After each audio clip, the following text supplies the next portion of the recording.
Hey, good evening, boys and girls. Welcome to Cage Side with Christopher James. It's me, Christopher James. Sorry, I had to turn on my light. It was a little dark there. Anyway, guys, good evening and welcome to the show, man. I am happy to be here with you on Monday night. What a great night we had the other night at UFC 303. A lot of crazy stuff took place. First of all, that card was just, I think that card was somewhat cursed. It was crazy, right? But they pulled it off, didn't they? Yeah, they sure did. So make sure you never doubt the UFC because they always got a trick up their sleeve and they do some crazy shit, man, and they pull it off. And who wins? We do as fans. So I'm excited for that. Let me just share this out real quick to some groups, and then we'll get the party started here for you guys. Thanks for tuning in. I hope you tuned into the Fight Bananas watch party the other day. We had David Van Auken, John Radford, L. Dawson, Mike David, and Grant Dawson from the UFC. We had a funny conversation about who can beat up Dave. Dave Van Auken, if L could beat him up. Everybody said that Dave would lose except for Grant Dawson. He said that his wife would lose to a full-grown man. I still think she'd beat Dave. Just, that's just me, though. She's just too skilled, even though Dave outweighs her by 100 pounds. So, anyway, so while we're doing this, I just want to say, man, I'm glad to be back. It's been a month since I started doing the shows again, and it's filling up a spot in my soul that I've been missing for a little while. I had to take some time off. Life, hits you in the face sometimes, and you just have to deal with it. But here I am back again, and it's awesome. We've had some great guests on. I got some great guests tonight. I've got Jessica Borga. She's standing by in the green room. She's going to be coming in. She wants to fight with Christine Ferreira for the 125-pound BKFC Women's Championship. So we're going to try to make that happen. Well, not us. I can't make anything happen there. You know what I mean. But she wants to go at it with Christine, and Christine, will fight her too. Hopefully they can make that fight happen. We've got Britain Hart, the 115-pound BKFC Women's Champion. She is fighting at BKFC 63 in Sturgis, South Dakota.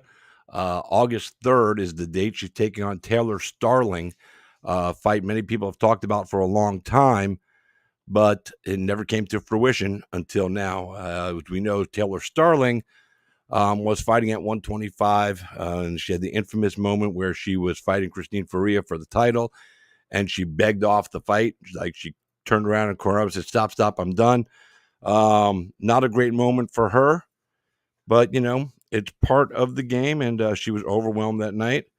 So she bailed out, I guess would be the best way to say it. Let me see. I got one more group here, or two more groups here to share this out to. All right, we are done there. So UFC 303 took place Saturday night in Las Vegas, Nevada, capping off a great international fight week. Everything was going fine. There were some changes to the card. Obviously, this was supposed to be Conor McGregor returning, taking on Michael Chandler. Conor McGregor broke his toe. Some say he broke his toe at the drug detox center while he was getting off the juice. We don't know. But, I saw a video of him this weekend climbing some tremendous stairs and, this long bridge in Switzerland. I don't know how hurt he is. Dana White said we're not going to talk about him until he's actually ready to go, and that might not be ever again. So that's all I'm saying about Conor. So Alex Pereira and Yuri Prochaska stepped in to fill in the main event, and I picked Alex to win from jump, and Alex did not disappoint. He actually won the fight twice because near the end of the first round, he basically knocked out Yuri. Got saved by the bell. Round two came out about a minute in, and a couple punches were thrown, and then Yuri let his hands down, and Alex drew up a switch kick, and he was out. Should have been stopped right then and there. Herb Dean, everybody's favorite referee, Herb Dean, stepped in late, let Yuri take a bunch of unjustified punishment as far as I'm concerned. He was out on the head kick. Co-main event. Holy shit. What a week for Diego Lopez. Diego Lopez was going to fight Brian Ortega at featherweight. Well, the night before the weigh-ins, Diego was weighing 146.5. Gets a call at like 2 or 3 in the morning that Ortega is not going to make weight. They asked him to go to 155. He gladly accepted the fight at 155. Fight day comes up. A couple hours before the fight's supposed to take place, Brian Ortega pulls out. He's got 103-degree fever, can't keep down any food, and he pulls out of the fight. In steps, Dan Ige, Mr. 50K, that's his nickname. And he stepped in on 4 hours' notice. The fight got bumped to a 165-pound catch weight. Both guys weighed in. Ige weighed in at 165. Lopez weighed in at 161 and a half or something like that.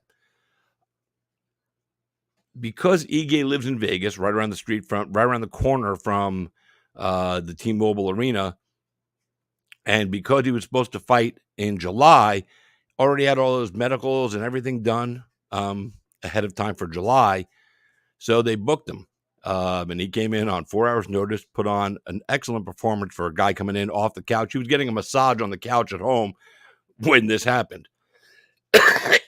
Excuse me, guys. And he came out and lost the first 2 rounds clearly, won round 3, but he lost the fight overall 29-28. Diego Lopez and Dan Ige, you are my fighters of the year now. There's just no denying it. You guys, for what Diego went through, during that week and to stay in the fight, hats off to that guy. And I felt he was the future anyway, and he just proved it in his post-fight press conference. He said, anybody, anytime, anywhere. And, that's a guy that means it. And the same thing with Ige. Ige is scheduled still to fight July 20th. I don't think he's going to fight. I think he's going to hold out and try to fight at the Sphere. And so is Lopez. Dana White said at the post-fight press conference that they asked him about the Sphere, and he said he would make it happen. They won't be fighting each other, but allegedly they're going to be on the Sphere card. There's been no announcements yet, but it looks like those two are going to be the first guys we hear about. So that's pretty incredible. And then the other guy I want to talk about real quick is Peyton Talbot. Also, before I jump into that, on the main card, also Anthony Smith lost to Roman Dolidze. Roman is just a beast. I predicted that one as well. Mayra Bueno Silva Mayra Bueno Silva lost because Macy Chiasson split her head open with the nasty elbow, and the referee stopped the fight because of the cut and the blood. It was incredible. And Ian Machado Gary, in the most uneventful fight on the card, still won. Took out MVP 29-28 across the board. He's now 15-0, 8-0 start in the UFC. Only Kamaru Usman has done that at welterweight. So we're talking about Ian Machado Gary taking on Shavkat Rakhmonov. Two guys are undefeated. Rakhmonov is 18-0 with 18 finishes. Let me say that again, 18-0 with 18 finishes. That right there is just hard to beat, but it's going down. You know what I mean? It's crazy that he's doing what he's doing. He's finishing everybody out there. Don't forget this weekend, Nate Diaz and Jorge Masvidal settled their beef in Anaheim, California. If you're not in Anaheim and going to the show live, check them out on Fanmio, FANMIO.com. Get that pay-per-view. I also believe it's streaming on UFC Fight Pass, so check that out as well. If you're a Fight Pass member and you don't want to do Fanmio, check out Fight Pass. I'm 99.99% sure that's where it's going to be, as well as Fanmio. Now, next Monday night on the show, and I'm still working on my guest list, but we're going to have UFC fighter Nate Maness. He's a good friend of the show. He was done numerous episodes with me before I took my extended hiatus. He was on Fight Banaz last month, I believe, with Dave Van Auken and El Dawson, and he fought Jimmy Flick. He won.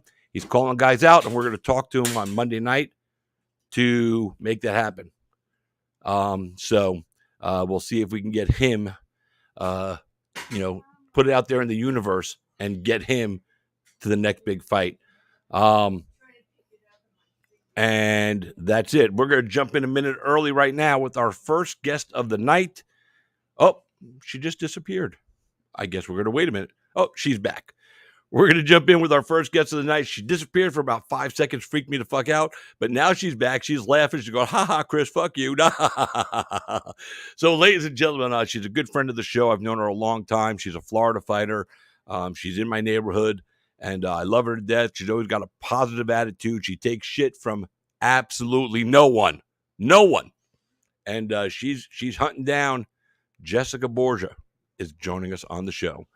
What's up? In Korea, and that if they put that fight together, it's going to be fucking awesome. So let's welcome her in. Glad to have her on board. Jessica, what's going on, girl? What's up? What's up? Thanks for having me. It's been a minute, but it's good to see you. Here. You freaked me out. I was like, you're here 10 minutes early, and then you disappeared. I'm like, where the fuck did she go? No, I had to get you in, and I had to get training in too, though. So that's why I'm over here outside of shift. Yeah, it's hot as fuck outside. I don't know how you're even outside. It is. We're used to it. We train in this heat like all the time, so it's nice. It gets you conditioned in a different way, man. That's fucked up, man. Give me the AC any day. Train in the gym with some AC, girl. Get yourself some AC and train in there. Feel good. I almost feel like it's too cold whenever I have AC now. I'm so used to training in the heat, sweating. Sweating my balls that aren't there all. But I did want to correct one thing. I am definitely never going for the 125 belt. I'm going for the title of Queen of Violence. I will never cut down to 125 again, ever. Like, that was in my amateur. I don't even know how I did it, to be honest with you. But because and I say this with all the respect in the world. You a big bitch, you know. I am a bit, yeah. And people, I don't know if people just underestimate. Like, until I get next to them, I don't understand. I'm not sure how they not get that. Like, I cut it to 145. I've never felt better than what I've been at 145. To be honest with you, like I've done the best in my career. I was in the top 10 with 145. Featherweight and Bellator. Right. I only ever lost decision towards top contenders. So I don't know. I feel the best at 145. I'm not going anywhere. Like I even told Christine Faria that I will go to 140 after just fighting. So come on, man. I was offering it because she said nobody will fight her. That's not true. Stop saying that, because I will fight you, and I will take the Queen of Violence title, because the Queen of Violence wouldn't say no to 5-pound difference. But whatever. Yep. So, all right, guys. So I stand corrected. She's not chasing the 125-pound title. No, I want my 145 belt. Unfortunately for her, there is no 145 belt. There's no 135 belt for the ladies at BKFC. I'll take the Queen of Violence title. But she wants the Queen of Violence title, and right now, that really belongs to Christine. She's been, take the fact that you want to fight her out, and tell me if you agree with my statement. She's been incredible at BKFC since she joined. She's got one loss there, and then she's taken out everybody else since, and nobody's really been able to match her inside the squared circle. I agree with that. I do think that she was talking smack on Crystal for fighting a 115er that stepped in at the last minute, which big balls and awesome for that Sydney Smith that stepped in at the last minute. And she went up a weight class. But if you look at everyone that Christina's fought, a lot of them are 115ers, so you can't really talk shit about that. And I don't think she's had someone that will back her into the corner and punch her with the power that I would. So I don't know. I don't take away from anything that she or any fighter has created for themselves in the sport, especially BKFC. Right. But I had respect for her, and she kind of lost that. She lost my respect, and I'm a totally different person when I lose respect for somebody. So there was lines crossed, and now I want blood. What did she exactly do that caused you to lose respect for her? Well, I was offering the fight as because we all want to fight. We all want to stay consistent and fight. That's what we're there for. That's what we want to do. So her having a hard time fighting, and her fight with Hardy fell through. So I was literally being nice and offering the fight because she said nobody would fight her. So I was like, hey, I'll even go down, 5 extra pounds after just cutting weight and fighting, like a couple weeks before. I was Right. offering to save her fight. I was being nice, and then she turned it all around and started just making it seem like I'm the bad guy, like I'm not worth a fight because I'm not good enough, and all this shit. When if you put all my fights together, I've actually had more experience in the fight game than she has, with more devastating fashion, honestly. But whatever. I mean, it's her talking shit about my husband. That's just too far. That's just too far. You don't do that. I don't care. Anyone can talk shit about me, but you cross the line when you talk shit about my husband. Yeah, I'm eating my and she, Twinkies. I mean, when she was on a couple weeks ago, you and your husband were in the comment section egging her on a little bit. I got to say, just keeping it real, and he talked a little smack to her, and she called him a cuck. I mean, she just did. I don't know what else she said outside of my show, that upset you. But he She's was just on there, talking shit about my team and everyone. It's just shut up. Just shut up Well, and that's fight. part of the isn't that part of the fight game though? You talk a little shit, I mean, promoting the It's fights. never been part of mine, but I get it. I get it. It's part of it. They like the show. I get it. Yep, I mean, like the other day when I posted about the show coming on, when you coming on and Britton Hart and Jeff Meyer, you know, first comment on the thread was, "If you want to fight me, stop eating the peanut butter and jelly sandwiches." And I she said thought Twinkies, you so even or the I Twinkies. made That's what it sure was, I made and you sure you laughed too. You I laughed back brought. because it was funny. It was a good one. I was like, you know what? If Twinkies eating Twinkies gives you the abs that I got and the shape that I'm in, man, I'm gonna keep eating these little protein Twinkies. And I What are you even brought snacking with me on? a protein Snickers and a Ah. protein Reese's cups. I'm going all out. Going all out. I love it. I love it. Let's see. My buddy Forrest Daniel said Jessica Borga, the baddest real estate agent in combat sports. I remember you fighting Leah McCourt and Talita Noguera in Bellator, girl. My question is, do you like MMA or bare knuckle more? I love MMA, but bare knuckle is my style 100%. I belong in bare knuckle. Honestly, I think I'm a lot like Perry when it comes to, he did all right in MMA, but he really felt at home and is doing amazing. And you can see that it's his thing, it's his niche. He's doing great in bare knuckle. I get it. I feel like I'm doing the same. So it's just, you have to have a certain thing with bare knuckle, and I feel like I have it. It's going to be hard to beat me in here. Yeah, it's funny you brought up Mike Perry because before Mike Perry signed with BKFC and he was still under contract with the UFC, I posted a couple of times about fights I would like to see, fighters and fights that I would like to see in bare knuckle fighting championship. And the one fight that jumped out to me that I wanted to see, and was Mike Perry versus Justin Gaethje with no gloves on, because I just felt like that fight would fucking set the world on fire. That would be a really good fight. Yeah, no, I would I fucking, do want to see Dave Mundell and him though, because Dave is my teammate, and of course. the beef between them. Yeah, well, I mean, for you guys that don't know, Mike Perry and Dave Mendel, who is the 185-pound champion at BKFC, they fought back in the day here in Florida. They fought twice. Mike's got 2 victories over Dave. And the way BKFC is booking Mike, I don't know if we're ever going to see Mike fight Dave Mundell. And I would like to see the fight too. But from the playing devil's advocate, from the business side of it, I understand exactly what BKFC is doing with Mike Perry, and they're bringing in big names to build these shows so fighters lower on the card can also make a little more money. It's an excellent business move by BKFC. However, I totally understand Dave Mendel wanting to fucking get those fucking Revenge. wins back. Yeah, Let's see, was it definitely. team? I totally get it too. I mean, I get the business standpoint. I get it all, but I mean, it's just like me wanting to fight. She's saying that I'm not worth it and that she can beat me fast. If that's the case, then just take the fight. Yeah,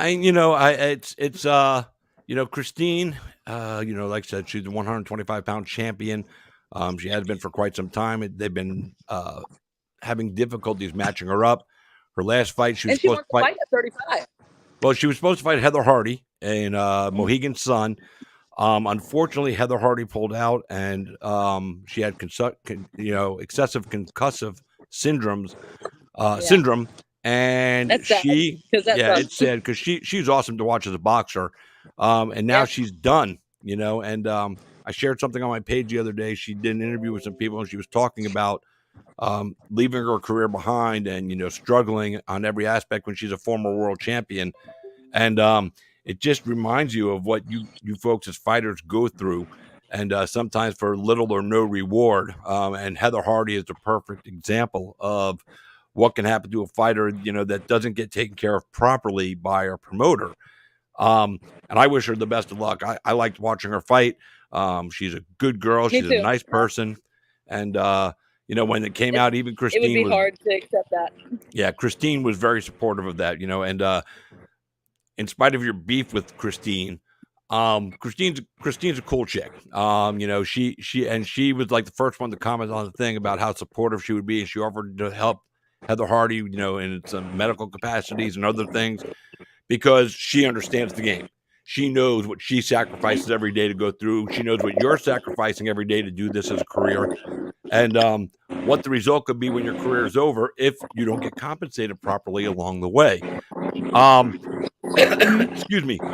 So it's a sad story. I wanted to see that fight so badly. I really did. I thought that was going to be a banger of a fight, but it didn't Yeah, happen. The universe had other plans for the ladies. So, all right, wait, hold on a that second. does suck, and I totally get that. I posted this comment a second ago. Team shift, top bare knuckle team around. Jay Davis just posted Rick Coleman, Yahad Wingfield. That's the guy who runs shift. Here's a comment from your hubby. He's right there. He says, to be clear, I didn't disrespect her at all. I only called her out on the lies she was telling. Further, she attacked me with lies about sexuality after falsely accusing Hod and others about. Yeah, which was that. That's the kind of stuff. Like, I don't know. Like I said, I'm a very blunt and real person, and the moment you go back and forth and be hypocritical about something and just I don't respect that. I don't respect it. And I understand where you're coming from, Miss Jessica. The baddest real estate agent on the planet. I don't know if you're the baddest real estate agent on the planet, because Ally Quinta is a real estate agent. He's a pretty badass motherfucker too. Maybe we should have you. Better. He honestly probably does better than me with it, because I'm just not like I said, I'm a very blunt person, and I'm gonna say what's on my mind. And if real estate, you kind of have to like feed their ego a little bit, and I ain't gonna do that. So, like, if you want a real person that's gonna tell you how it is, like, and not sugarcoat shit for you, I'm your real estate agent. Oh, there you go. Listen, hi, I'm Jessica. I'm Jessica. Just let me tell you, this house you're paying way too much for. It's kind of a piece of shit. The windows broke over here. The roof is leaking, and I know exactly what you're getting. And I don't think you can afford this house, but I'm going to show it to you anyway. Actually, I probably would be like, you know what, you can't afford it, so I'm not going to go out of my time to show it to you. I got too much to do. Have you been selling anything since you started the real estate thing? Because I know it's been a little while since you got in. Have you been able to crack your way into this, or no? To be honest, I've been actually doing better with it. I have a business that does the real estate as well as home office cleaning, pressure washing, and stuff like that. So the handyman jobs and stuff like that, we've actually been busier with that than the real estate. And the first few people that I dealt with real estate when I first got my license, it just put a bitter taste in my mouth. And my plan all along, when I first started that anyways, was to get my broker license and my husband be the real estate. So he's gonna, we're gonna be working together as a team. We're creating something bigger than just me being a real estate agent. And I'm just not the people person. He is. So I'm gonna be the broker behind the scenes, and he can deal with the people, because I punch people in the face for a living for a reason. Well, I'm going to need a job when you guys get this fucking party started, because I'm driving Uber and it fucking sucks. I guess I'll have to go get my real estate license, because I can be friendly to people. I don't like people. I don't like people at all, but I can be friendly. I will totally. I'll be friendly, but until it's like, all right, yeah, it's. I got to cut it off at a certain point, like. So what we'll do then is we'll start out. You'll take person to the house, and then when you're ready to fucking be done, you tap out and I'll come in. You deal with him. You tap out, I'll come in and go, Hi, ladies and gentlemen. Welcome to your 3-2 ranch house right here in beautiful Lakeland, Florida. If you want me to tap out on something, that's it. My people button, man. It's like, all right, I'm done. I fucking love it. I love it. I love it. Forrest asked, we talked about a minute ago, do you like bare knuckle or MMA better? You feel at home in bare knuckle. Like this was your calling. Yep. Are you still training fully as you were as an MMA fighter, or are you just training now to specifically fight bare knuckle? I rarely do MMA. Honestly, I mean, I do. I try to do like 1 or 2 days a week, but honestly, I'm with Shift MMA at least 4 days a week usually. Still training with Ross in Lakeland? Yep, that's when I do MMA. Like I went this morning for MMA, and then I came here for boxing tonight at Shift. So I love jiu-jitsu. I love MMA. It's not that I don't, but man, I like when I first did my first bare knuckle, it was like I didn't think I could love anything more than MMA, and I was like, holy shit, this is my style. I get to hit people with my bare knuckles. I love the brutality, the violence. I love that. Everyone knew when I first got started in MMA, I was knocking them out in the first round because all I had was aggression. It wasn't even technique, aggression and power. I've got power. I know I hit like a man.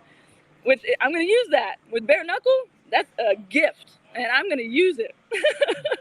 I like it. I like it. I don't think many people are going to beat my aggression and power, honestly. Your husband just said I can do voiceovers for the ads. I'm in, bro. I'm in. I charge a lot of money, but I'm fucking worth it, bro. I've got a phenomenal voice. So you do. Oh man. Before the real estate thing, and correct me if I'm wrong, but you were working for a veterinarian, right? Yeah, I did that for over 15 years. Do you still do that at all? No, if my friend needs help at the emergency clinic, I will, but most of the time, no. I was a clinic manager, actually. I did that for over 15 years, and it was a huge choice for me. That's the things that people don't know behind the scenes. Like, it was a huge choice for me and a huge pay cut for me to go full-time to training and full-time into this, into being a professional athlete in multiple sports. So it was a big change. It was a adjustment for sure, but it was definitely worth it. Like, I followed my passion. The OF helps, that's for sure. But, that allows me to be able to train full time, because if I didn't have that, I wouldn't be able to, pay the bills and stuff. So see, and you know what? I wasn't even going to bring up the OF, but since you brought it up, how successful is your OF? It's really, I honestly like doing it for fun. I like sharing that side of me. I like doing it, when I can. If I was more into it and 100% like some of these girls, I probably would be doing much better. And it's all about social media. It's all getting your name out there. So I feel like I could be doing better, but it pays the bills. So tell people to sub. Yeah, and for you guys that don't know, Jessica does have an OnlyFans. She's on there periodically, and just over my years of knowing Jessica, I'm on every day. I've learned one thing about Jessica. She's kind of a freak. Uh-huh. I am. You won't be disappointed, I can tell you that much. I love sharing that side of me because, like, I may be a black belt in Brazilian Jiu-Jitsu, but I'm like a coral belt in fucking, so. Oh, damn. That's the fucking I'm very confident. Hey, Dave Van Auken, if you're watching the show, make a clip of that. I want to clip that out, that she's a black belt in BJJ and she's a coral belt in fucking. That's fucking awesome, right there. I'm a unicorn when it comes there. I thought you would have. So coral's above black belt, I'm guessing. Yes. Yes. Oh my god. Borga soft. A soft like pillow. Oh my god. So guys, subscribe to Jessica's OnlyFans if you get a chance. Is it just Jessica Borgia and that's how they find you on OnlyFans? Actually, it's Sweet Venom 1. I also have a VIP, Sweet Venom VIP page, but it's Sweet Venom 1 is Sweet Venom 1. Yeah, I should just do it like Black Widow Borga, because it's not like I hide it. So yeah, I'm just gonna say, you're talking about your coral belt and fucking right here live on the show, and now you're hiding your fucking identity in the fucking. I tell you, I'm an open book. There's nothing that no one can say that can hurt me, because like anything I do, I own it.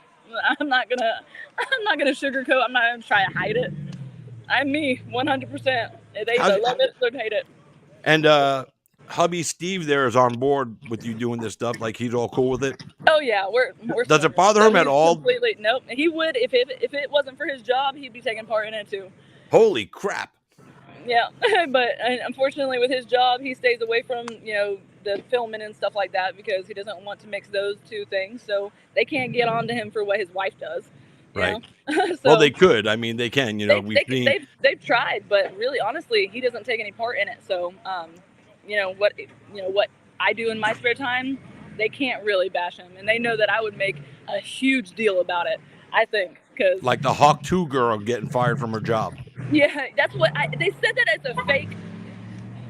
Dave Mundell, the champ, just rolled in, gave a cameo, rolled out. Yeah, he did. We were beating each other up. I ain't soft either. He knows that. So that Hawk 2 girl, was that real? Did she really get fired from her job as a teacher, or was that just internet bullshit? I heard she was really a bartender, and it wasn't that she was a teacher or whatever it was that they said that she got fired from. But that's why I started my whole thing with I made a post about it, because it's just bullshit that people would even get in trouble for whatever they do in their private life. Like, that's ridiculous. The reason why they can't keep people in the school district and everything right now, because my husband's a principal. So, the reason why they can't keep people is because what they do in their spare time, if it's not hurting anyone, it's not against the law, it does not define them in what they do in their job. It does not define them as a person. Get over it. But if it were a true story, and it became a disruption in the classroom because she went viral. So if it became, it's let's say she was a teacher at Steve's school, and that moment happened, and it became viral, so viral that the kids even knew about it and started talking about it in school. Then it becomes a disruption in the classroom. So I totally get that part too. I mean, so at that point, if it becomes a distraction, even though it shouldn't affect her, it did. And then I understand them why they would say, "Hey, listen, we have to part ways. We can't have the kids in the classroom talking about Hawk 2, spit on it." I mean, the kids are talking about it without really realizing what the hell it's talking about. Right. Well, some of them. I mean, kids today are a little smarter because they have access to the internet. They know a lot more than we ever did when we were little tykes. They do. Like your son, does he know what that is? He knows I have one. I have not. I'm not asking him about yours. No. I just told him don't repeat it because he doesn't know what it is. Okay. And they know. I mean, they know that I'm a sponsored OF athlete and stuff like that. And we don't get into they just know that I have one. They're in middle school. They're boys. They've had friends talk about oh my God, your mom's so hot. She's got an OF. Blah blah blah. I'm like, Larry Moore, but it doesn't really. I mean, I know that they're eventually gonna they're gonna figure it out. But I also have taught them from a small age. Do what you live life to your rules. Live it up to the fullest. Who gives a shit what people think? Be you unapologetically, and that's how I am. And I don't think it's gonna be a big deal. Yeah, the world has changed so much. It's crazy, with the internet and places like TikTok and OnlyFans, and what children have access to, and what they learn.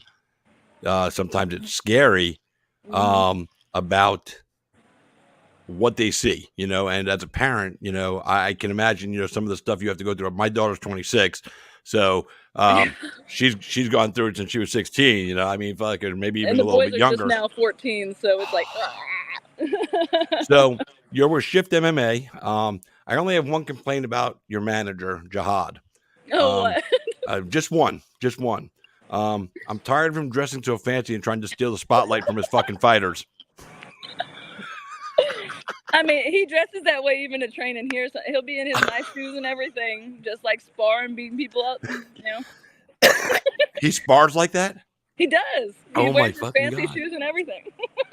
I'm gonna have to come up to Shift MMA one day and shoot some video up there of him fucking warming people up and training in his fucking suit with his bling on. You're welcome here anytime. So yeah, let us know, because it's hilarious to see. Honestly, I'm like, man, I would be so uncomfortable, but I mean, more power to you. Yeah, right. Hey guys, you're watching Cage Out with Christopher James, presented by Fight Bananas. We are talking with BKFC fighter Jessica Borga. She is chasing down the Queen of Violence title, not the 125 pound title that currently sits around the waist of I'll Christine cut off a Faria. leg to do that, but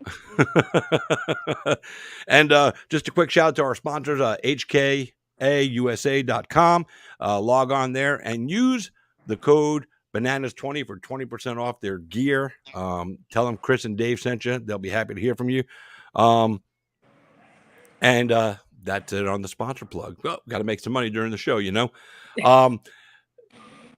Your thoughts on what BKFC is turned into from when they started to what they are now, with the involvement of Conor McGregor and, you know, Triller and so many big things. And Dave keeps, you know, promising more stuff. And, you know, supposedly there's a big TV or, you know, streaming or TV deal in the works.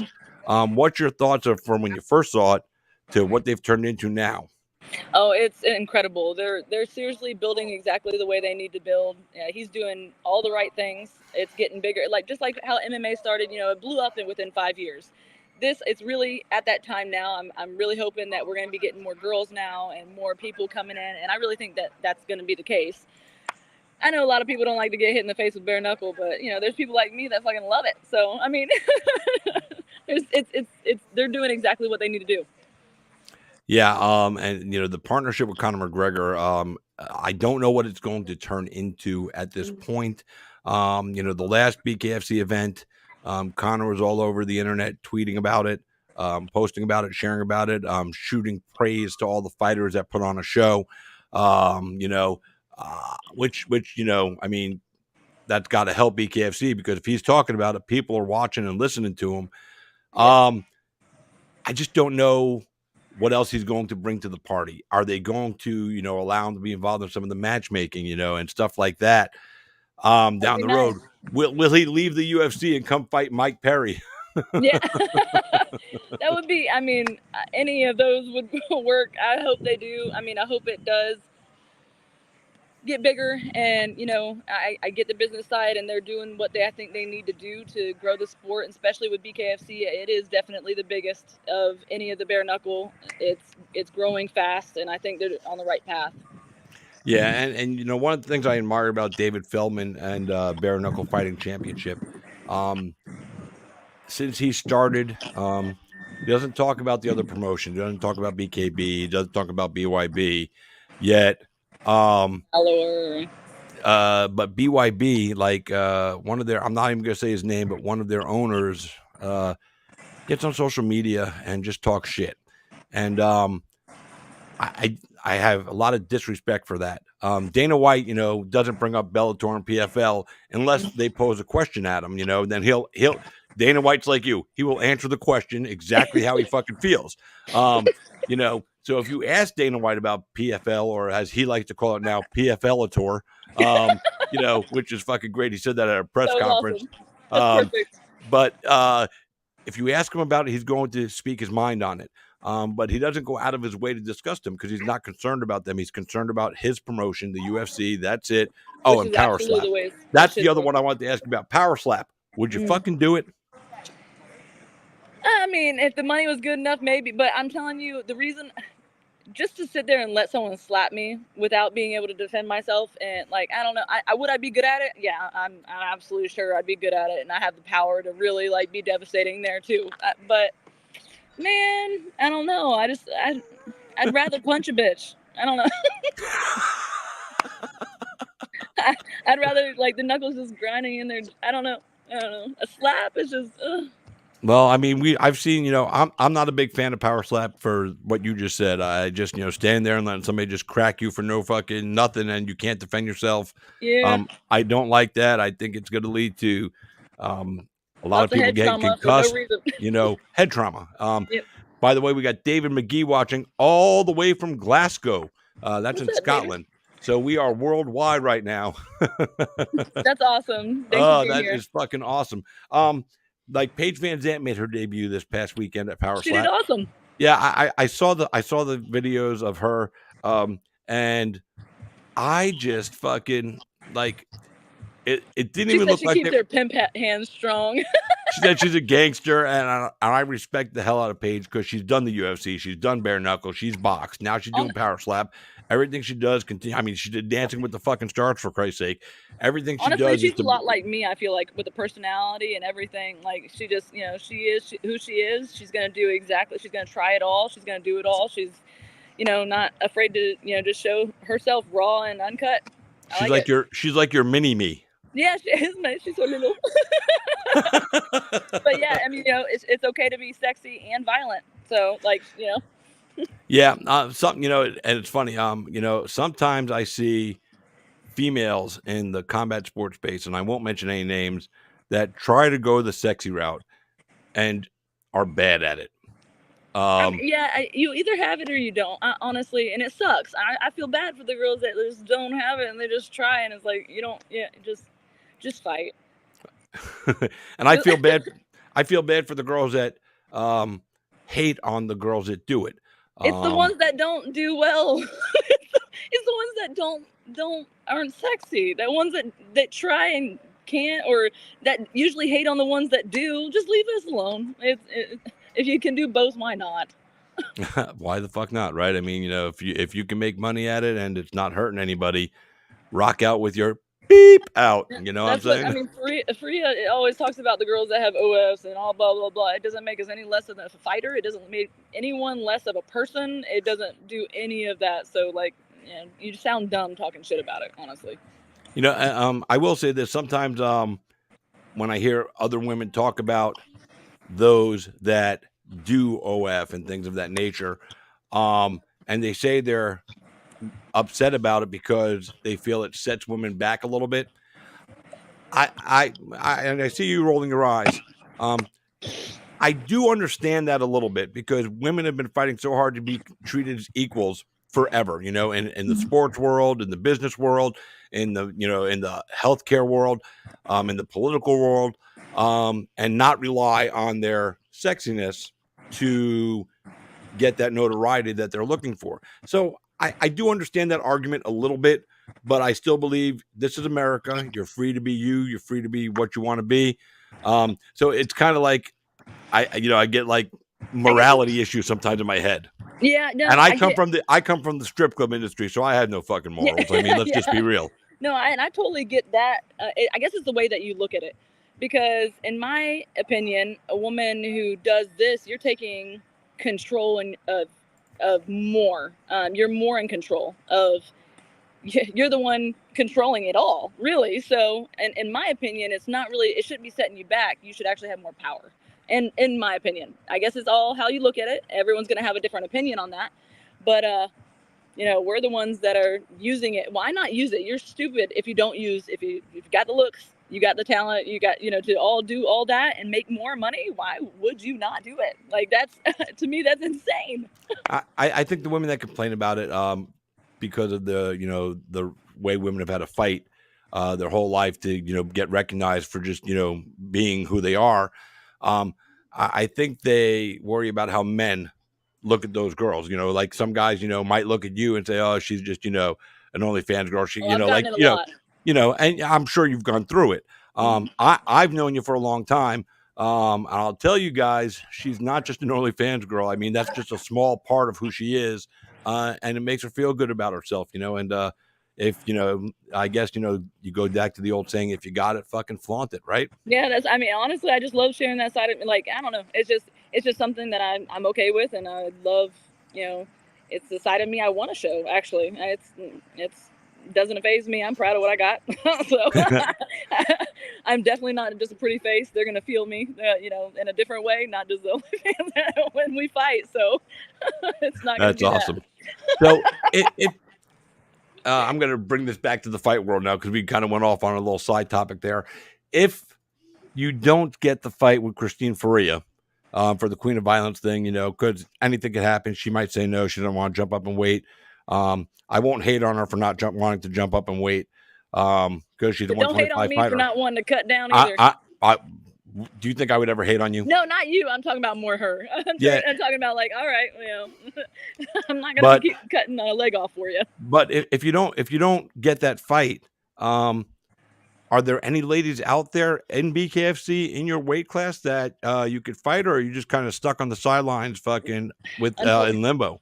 unfortunately, right now it's the sideline. I'm the only 145er in the entire division right now. I mean, there's been a couple like that has stepped up, and it's a one fight contract kind of thing, or like a catch weight or whatever. Actually, the first one stepped in at last minute, so Click. I'm sorry, but Click has more balls than Faria does because she stepped in and she's a 125er, and she stepped in and fought. I mean, she was 150 when she fought me, but but I mean, she's got to walk around at 145. If she said that she cut 20 pounds in her last fight, Faria. So like, you walk around at 145. I don't know, but whatever. If it honestly, I want big names though. I want challenges. I want anyone who's willing to fight bare knuckle in 145, Cyborg, Holly Holm, like any of them, that would be ideal for me. I want the big names and experience. Yeah, and I want to see you get the big names. I want to see you get the experience, and I want to show my talent. I want to, I want someone who's going to challenge me. What about MMA? If somebody comes knocking at your door, PFL comes knocking at your door again and says, "Hey, we want you back. Are you in?" If they pay me enough, I don't know if I would do any more than just a one fight at a time because I want to do bare knuckle. Right. So if they call it the last minute, I'm staying ready. If they call me at the last minute for a fight, I'm there because I want to fight. So.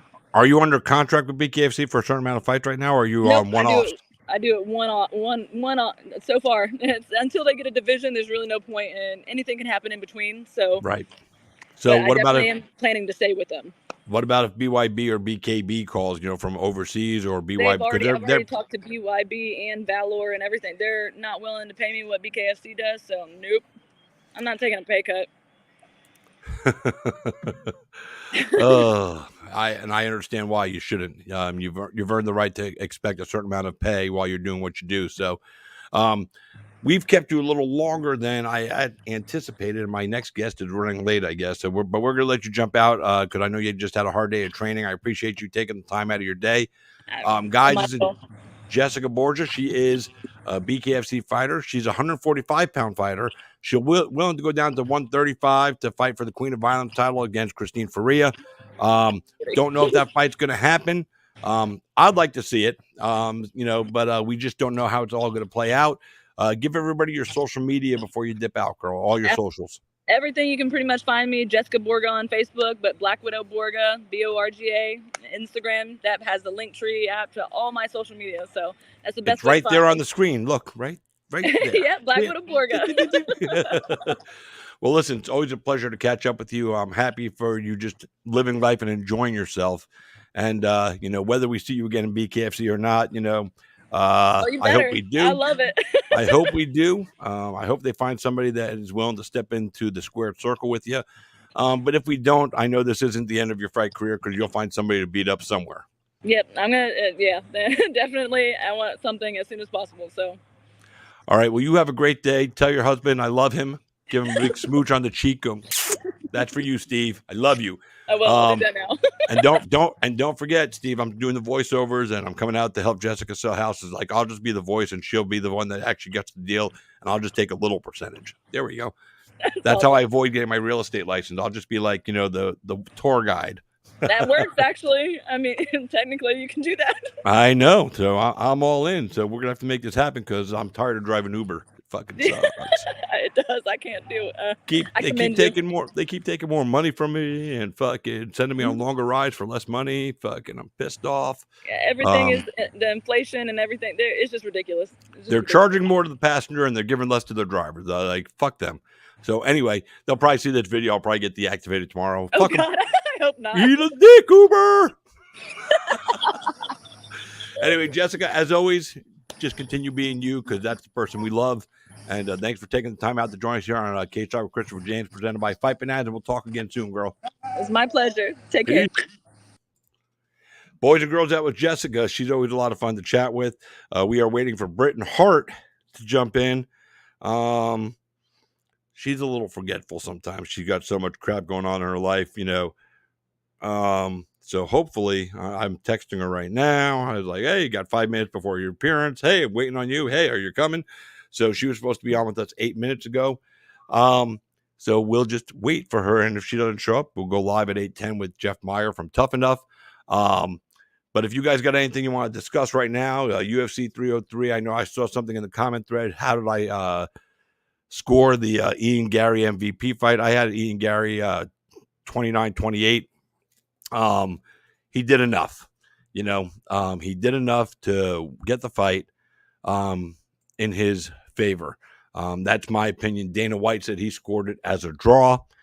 I don't agree, but neither Dana or I are judges, so it doesn't really matter what either of us say. Let me look up some numbers here. I want to look at, because somebody said, I saw a post out there today that somebody said that Ian Gary won the fight without scoring any significant strikes. I haven't had a chance to go back and look at the numbers. Let's see, there it is right there. So let me pull this up. All right, so Ian landed 19 significant strikes out of 39 thrown. Page landed 21 out of 38 thrown. So actually, Ian threw more strikes. He landed 2 less. In the round 1, they both threw 2 and they both threw 6 and landed 2 significant strikes. Total strikes in the first round, Gary landed 27 of 41 total strikes. Page 7 of 12. In the second round, it was 10 of 22 for Ian and 31 of 41 for Michael Page. And in round 3, total strikes, 28 of 38 for Gary, 14 of 21 for Page, 8 of 12 significant for Gary, 5 of 9.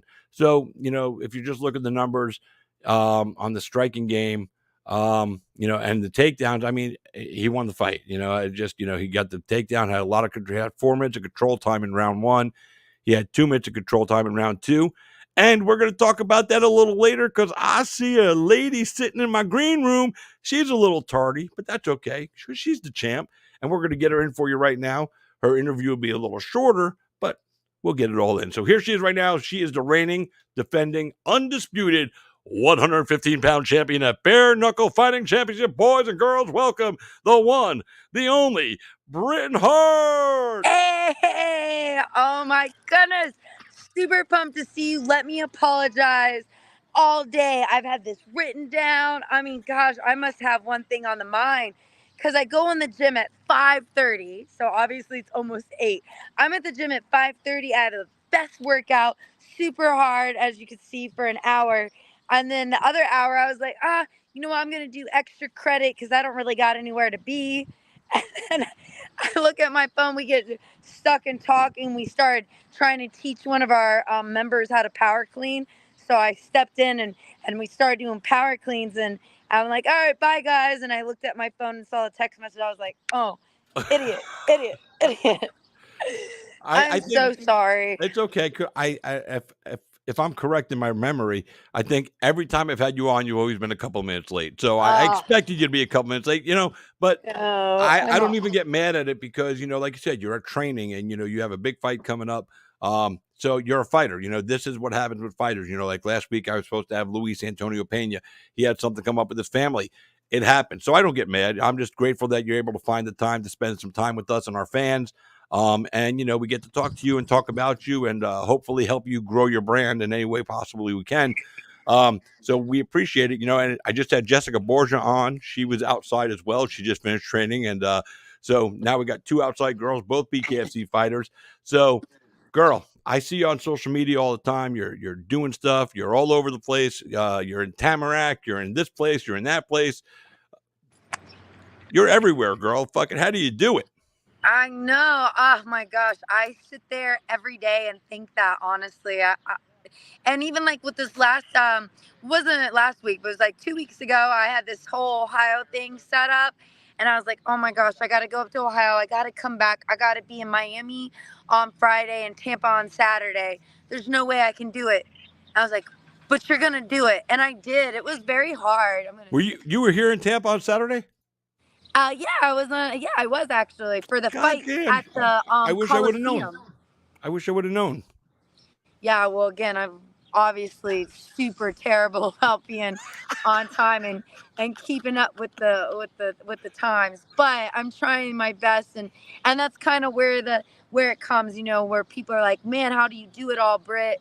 And it is very challenging. It's very hard, and I do let things suffer because of it. So I'm not perfect at it. I'm still learning, and so when people see all that beautiful highlights and amazingness of me doing so much, there is these little tiny hiccups that get hard with it. So I yeah. get So it. again, I don't even know how I do it all, but man, I am trying. You're all over the world, girl. I see you everywhere, and it's fucking awesome. Now I'm gonna say one thing to you, and I don't want you to get offended, because girls get sensitive about stuff when they talk about certain things. But I love the way your hair looks right now. I know it's pulled back. I just like the natural on you. I don't like when you put the big long braids in. Fucking, it doesn't feel like it's you. This is you. This is when you're most beautiful, in my opinion. I just wanted to share that with you. Oh, wow. Thank you. Because it's a weird, for females and for males too, trying to find your identity and what you are, is definitely a struggle. And sometimes for me, I really like the braids and I love the braids, but I have heard a few people say, don't, don't get the braid, like go into a fight with your hair like this or braided some other way. And I'm always like in my head, I don't think I could fight without the braids. It sounds so silly and so stupid, but I'm like, man, I think if I didn't have my hair cornrowed and Right. braided tightly, I think I would suck. I don't know why. It's just a weird Yeah, I mental. mean, if you needed to, feel comfortable on your fight night, God bless you, do it. I love you either way. I just wanted to let you know that I appreciate who you are looking this way. So if you're doing it for the looks, just know people love you just like this, and I'm one of them. I just, you look so happy and healthy this way. And by the way, your smile is so bright, I might have to put on sunglasses. That's funny. I have one of my friends who says all the time. He's like, "Whoa, put those away. You're blinding everybody." Like But if the power goes out in my house, I'm going to call Britton to come fucking light my way so I can find my bedroom. Britton, I need your teeth. I know, it's so funny. That's a funny story too, and it's crazy because a lot of my videos, not so much more on Instagram, but on TikTok, everyone will be like, "Those are Photoshop teeth," and I'm like, "Oh, they're not. They're my real teeth, but they are too. They are white." It's funny when I got them done, the dentist chose a shade, and I was like, "Yeah, it's more natural." And then one of my best friends, she was like, "Well, if you're gonna get it done, you might as well just go all out and go all white." And I was like, yeah, you're right. Let's do it. But it's funny because they don't stain. So it's like, no matter what, I'm like, drink coffee, stain them off. And they don't. But I I mean, like it. you're wearing a white T-shirt and your teeth are brighter than the T-shirt. Right? You just don't see that a lot. There's a guy in Pensacola. He's a fighter. His name's Shante Williams. I saw him a couple of weeks ago when I was up in Pensacola in May, actually, so over a month ago. And he's a big, tall. He's got to be like 6'5" or something, 6'6". He's big, tall, black guy, and his smile is like yours. It's just fucking impeccably fucking white. And I was like, dude, man, I need some shade, bro. And he started laughing at me, but I love the way it looks, and you've always had a good smile. You've got a good looking face. Even though you like to get punched in it, don't know why, but fuck it. No, no, not anymore. But I see the smile, and the brightness of your smile brings out the brightness of your personality per se. Oh, we lost her there for a second. She's probably getting phone calls or text messages. She'll be back in just a second. But yeah, she's an awesome lady. Guys, don't forget to check out our sponsor. Make sure you check them out. HKA, it's right there on the screen. HKAUSA.com. Use promo code bananas20 for 20% off all of their gear. And tell them Chris and Dave sent you, or Elle or Maddie. She's back. Sorry, I know we're having technical difficulty. I know. I'm getting all these compliments. The brightness of my smile. I'm like, oh, and then it goes black, and I'm like, wait, what? No, come back. I'm so sorry. No, it's okay. And what I was saying is, it brings out your personality, because since as long as I've known you, when I met you years ago, despite the fighting and you have to get in there and get an attitude and get mean. I remember like when you were fighting Paige, you were trying to keep your cool, but you always have this brightness about your personality. And I know you've gone through some rough shit in your life, and but you still have a bright personality, and your teeth are as bright as your personality inside. So it's kind of cool that it shows up on the outside that way. Thank you. That's You're awesome. welcome. It reminds me of a story too. When I was in New York one time, and I'll never forget it. And sometimes that big bright white smile is something that people don't forget. I went in the store and I really wanted an energy drink and they didn't have one. So this guy was like, "You should get an Honor Palmer." And I was like, "Yeah, I might just get one." But I was like, "Shit, I need to get out of here." So I got the Honor Palmer and went to go buy it. And as I was leaving the store, this big, huge, I mean, chiseled black guy with these chains on and like wife beater, he grabbed the drink out of my hand. And I was like, "Oh shit, this isn't really happening to me." And he was like, "What are you doing with this?" And I'm like, so I'm trying to play it cool, you know, I'm not no bitch, but I'm like, "Oh shit." But I'm like, well, I was gonna drink it. He goes, "Do you know how many calories is in this thing? This is loaded with sugar. I'm a personal trainer and I don't think a girl like you should be drinking this shit." And I was like, "Oh my God, did he really just say that to me?" But he could probably see that I was like nervous or something. And he flipped from being like, "Why are you drinking this?" to, "I'm just messing with you, ma'am." And he smiled. He had the biggest, bright, most white teeth ever and just smiled and handed me my drink back. And this guy, it was a cool memory. I'll never forget it. And that was, gosh, at least 10 years ago. That's crazy because you were probably worried about he was going to attack you or something. He was just trying to attack your calorie intake, you know, fucking. Yeah. Because, yeah, I mean, obviously, you know, you're a 115-pound fighter. You're not a big girl. So when somebody monstrous comes up and says, "Ruh," makes you take, you know, pause and you're like, what the fuck is this all about? He was just trying to protect your health. See, you know, he was a nice guy. Exactly. So we've got a fight coming up. Let me see. We got a comment here from Monica L. McCullough. Love Britain.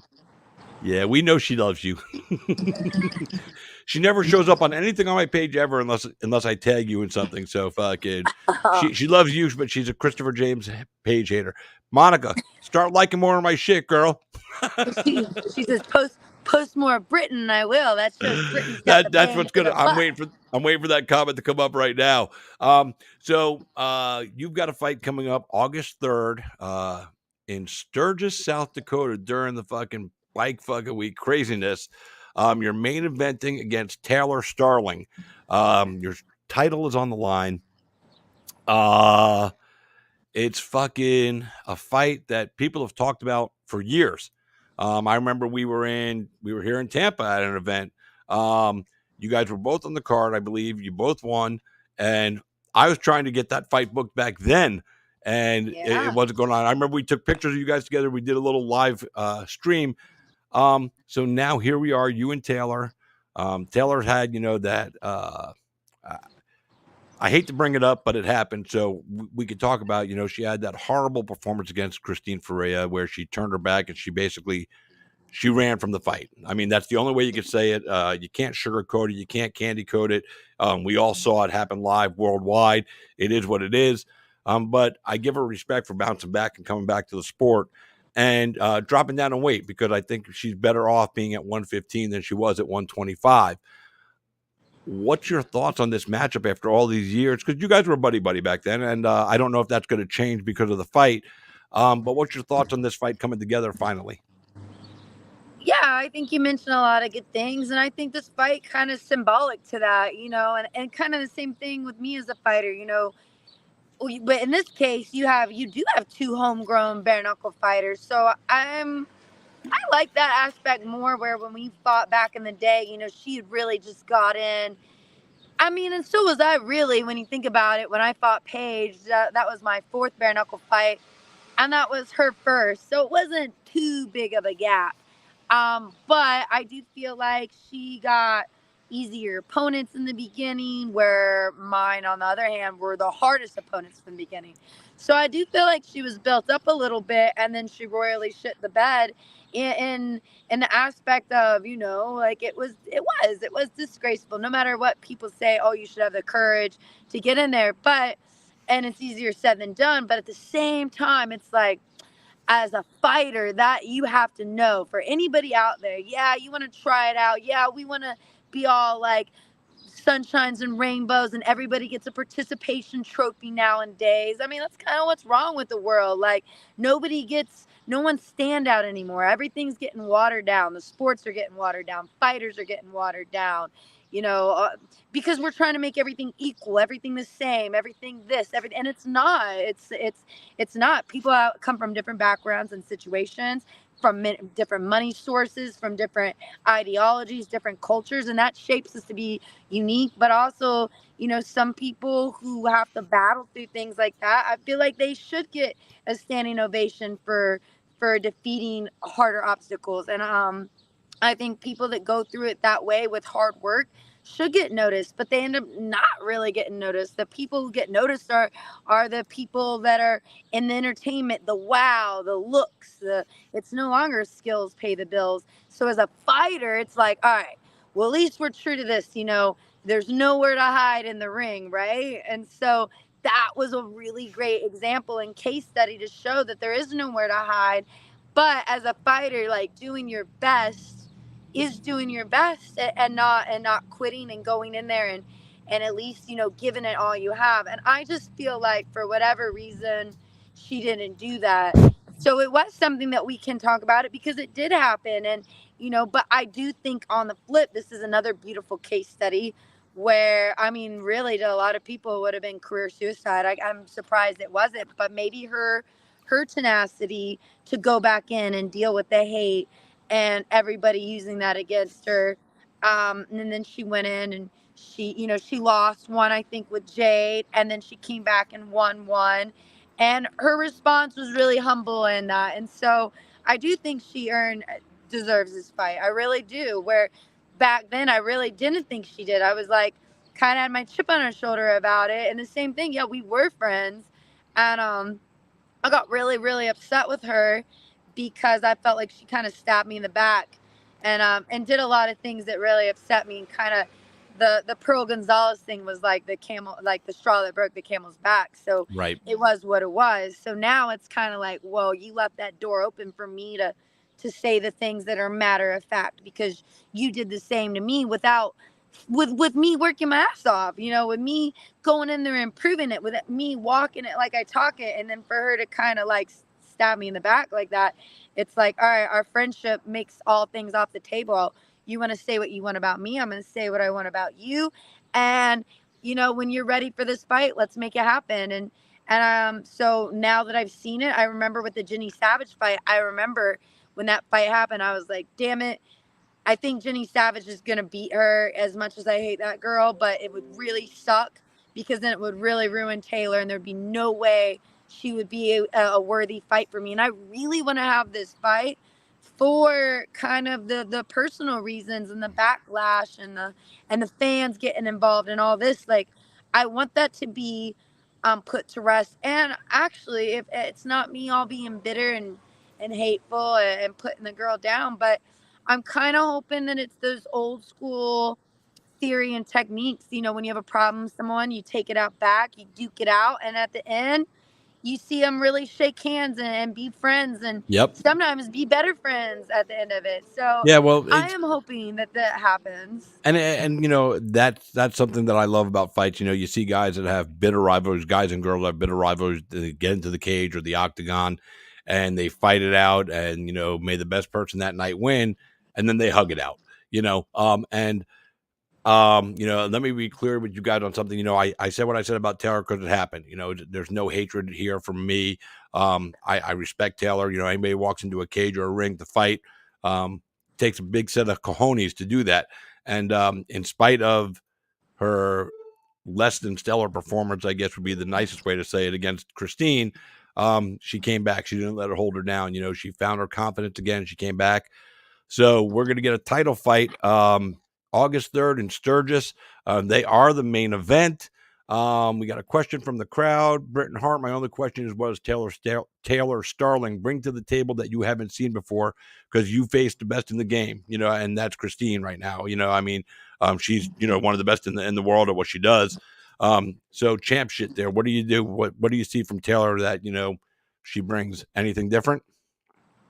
It's like, I'm not meaning, I know what people think, and it's like, I really actually get really upset when people are like, oh, she's underestimating her. And I'm like, again, this is my 12th bare knuckle fight. I don't see where you've ever seen me underestimate anybody.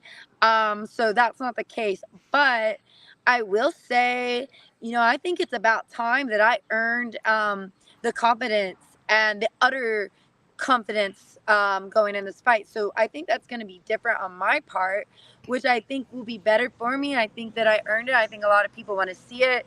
And I hear it as criticism that a lot of people that know me really well are like, wow, Britt, you don't, sorry, you don't believe in yourself. Like, you need to believe in yourself more. And I'm like, wow. It's funny because a lot of people probably would be surprised and shocked by that. But even I am sometimes. I'm like, well, I believe in myself. But people around me can see that, you know, I am holding back a little bit. So I really don't want to do that. But, you know, I would say that she's taller and she has a reach advantage. But I face that. So, and her being technical, I face that with her being a brawler. You know, wild punches. I faced that.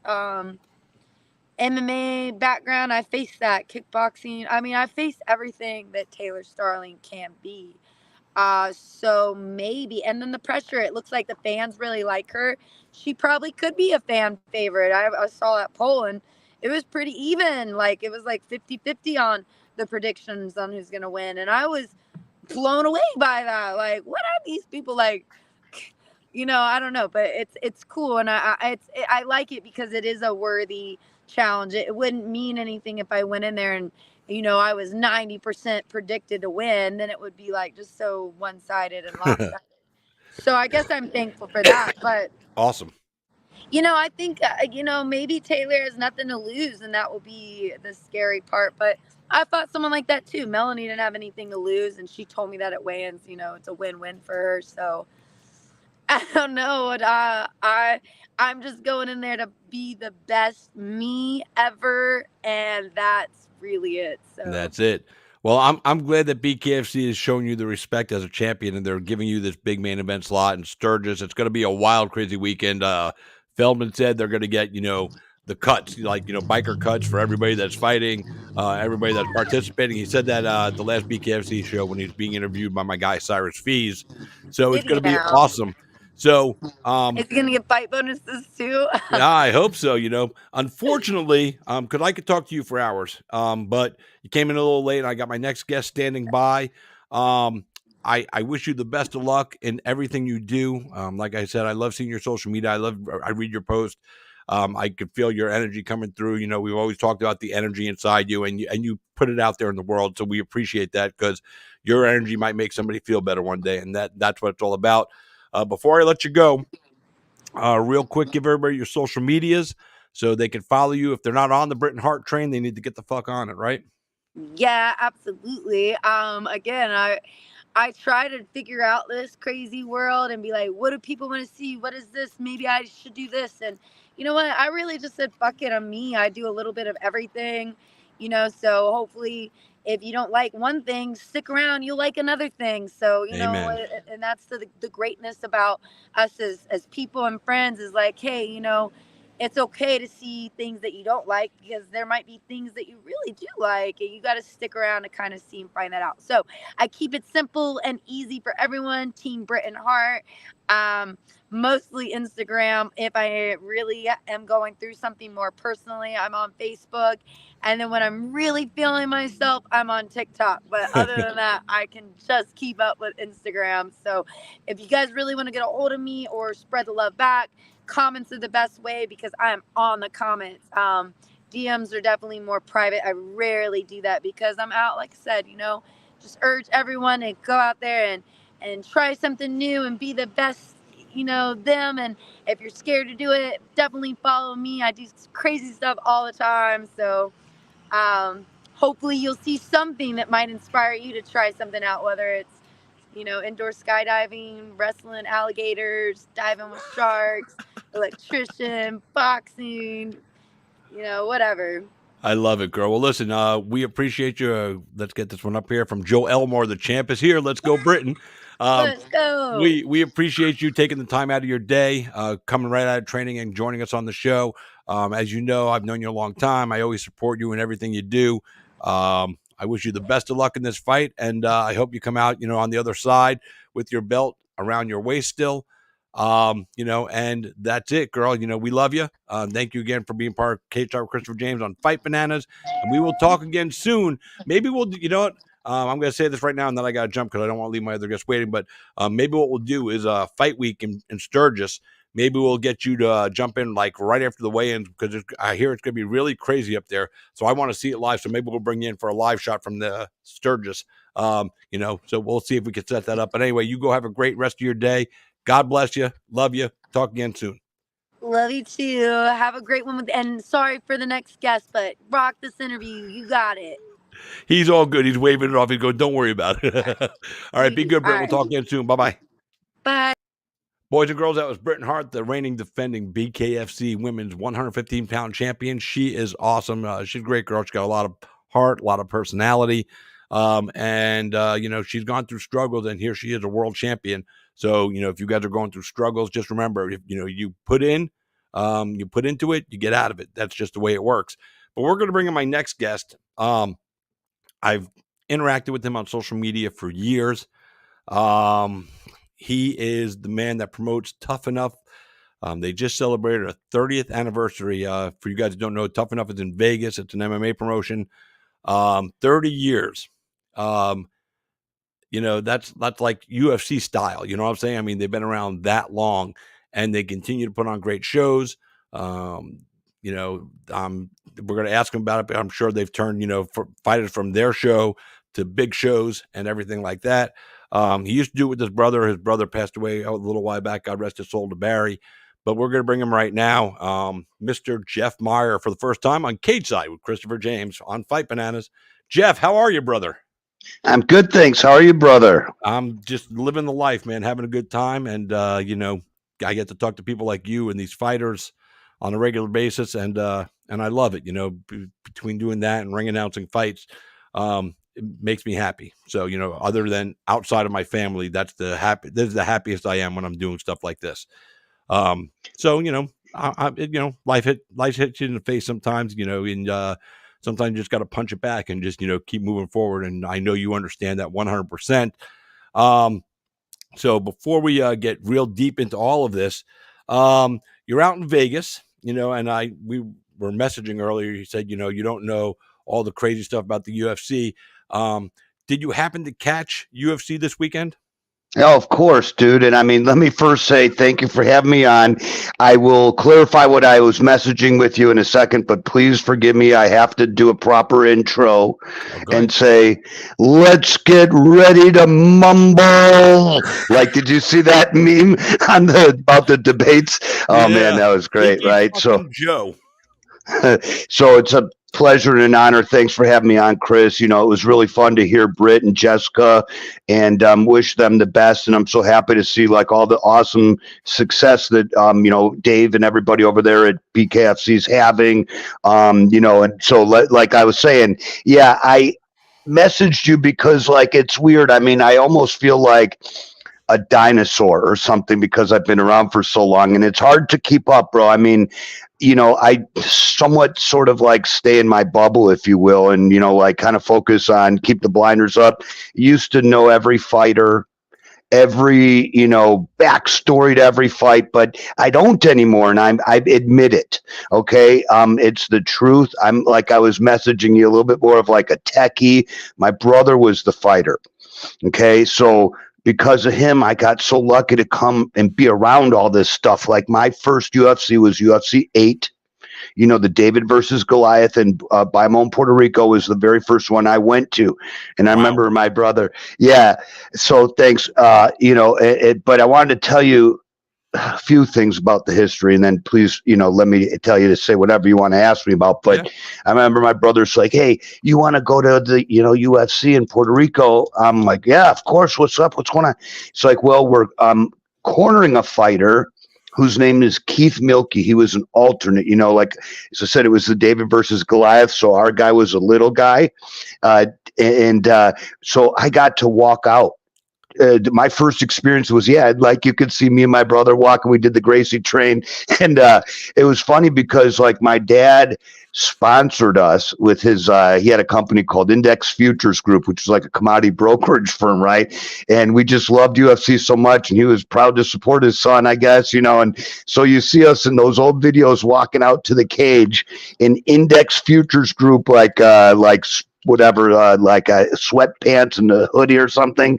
So it's like my dad was like a sponsor of the UFC before there were in the MMA world before there were really sponsors. But a couple other little quick history bits, please. I wrote down some stuff. Like I think it's important for your listeners and viewers to know. Thanks for acknowledging my brother. He was the best. He started this thing, and I got to tell you some cool stuff about him, man. He went to UFC 2, 3, 4. He skipped 5, then went to 6, 7, 8, and like I said, 8 was my first one, right? He was the biggest proponent, advocate, fan, and me and him were watching UFC 1 live, the very first one on pay-per-view, right? Like he was in Chicago, I was still at school in Arizona, and he's called me up one day. He's like, hey, there's an ad for this thing in the satellite guide. It's like cable guide, but when you live in a rural area of Chicago where we lived, it's satellite guide anyway. Right. It's like it's gonna be like wrestling versus kickboxing, and this, we're wondering, is this thing real? So fast forward to June of 93. I think it was June of 93, the very first UFC in Denver. We were watching it live, okay, on pay-per-view. And like we were hooked instantly, fans for life, right? So like I said, I'm happy to tell you my brother went to those early UFCs. I mean, believe this or not, Chris, I have ticket stubs in like a memorabilia book or whatever you call it, of ticket stubs 1 and 2. Number tickets 1 and 2 to UFC 2. Yeah, my brother got in touch with Art Davies, and I'm proud to say I'm a friend of Art's too now, because of my brother and stuff. And so he was like just such a early adopter, if you will, and because of him, I got to be involved in all the cool, fun, awesome stuff of our sport. I love our sport. I just, as I said, I'm not a fighter, right? So like my brother totally gets, he got it from the fighter's perspective, and I try my hardest to, keep his legacy alive and treat the fighters right, and do all that things right, like whatever. Anyway, sorry for blabbing away, and go ahead and talk to me, Chris.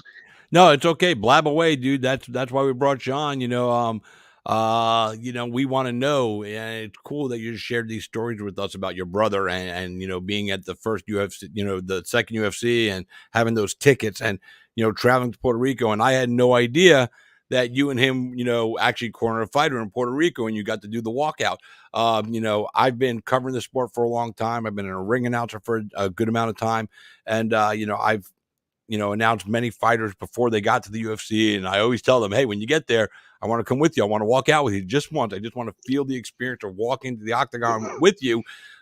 So far, nobody's taken me. The closest I've got was Anthony Rumble Johnson, who became a tremendous good friend. God rest his soul. Taking me behind the scenes at a UFC show here in Tampa, and a UFC show in Toronto at UFC 206 when I was up there covering that event.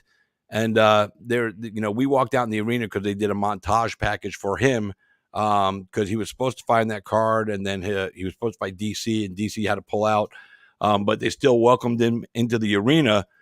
So he's walking through the tunnel at the Rogers Center, whatever they call it now in Toronto, and I'm walking with him, and he's got his cousin with him, and we're just walking, and the crowd's just lighting up, and you just feel that energy when you're on the floor, and his highlights are up on the screen, and then we went to the green room where all the food and cocktails are.